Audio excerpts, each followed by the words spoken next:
सुमारे संध्याकाळी 4:30च्या दरम्यान आम्हाला माहिती मिळाली की दरड कोसळली आहे आणि दरड कोसळत असताना मागे आपली जी दरड दिसते या दरडेच्या मागे 15 लोक तिथं लटकले होते.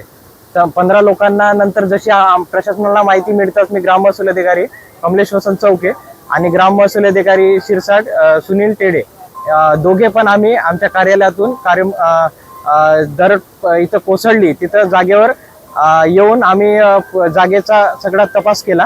तर आम्हाला कळाली की 15 लोके दरडेच्या मागे फसलेले आहेत. वरती आपल्या 6 गावाचा संपर्क तुटलाय या दरडेमुळे.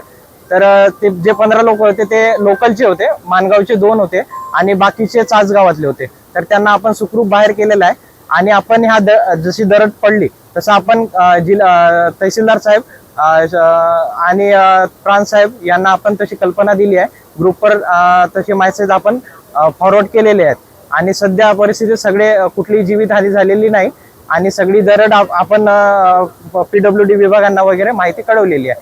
तसेच पर्यटकांना प्रशासनाच्या वतीने प्रांत साहेब तसेच तहसीलदार प्रांत साहेब आणि कलेक्टर साहेबांच्या आदेशानुसार आम्ही प्रशासनाच्या वतीने सांगतो की सध्या 4-5 दिवस मुसळधार पाऊस असल्यामुळे कुणीही पर्यटनासाठी आपल्या गावाकडे येऊ नये आणि तशीच आम्ही माहिती सर्व गावांना सांगितली आहे. पोलीस पाटील तसेच ग्रामस्थ यांना आम्ही काल दवंडी पिटवून गावात तशी अलर्टची माहिती दिलेली आहे. आजच्या संध्याकाळच्या 4च्या सुमारात तुम्ही बघितलं असाल की म्हणजे खूप मोठी अशी दरड कोसळली आहे. तर आमचे 6 गावांचा संपर्क तुटलेला आहे आणि वरती जे पर्यटक गेलेले 15 पर्यटक त्यांना आम्ही सुखरूप बाहेर काढलेला आहे. आणि आता संध्याकाळच्या वेळेस प्रशासनास विनंती आम्ही केलेली आहे की उद्या ते येऊन आपला हा रस्ता मोकळा करून देणार आहे.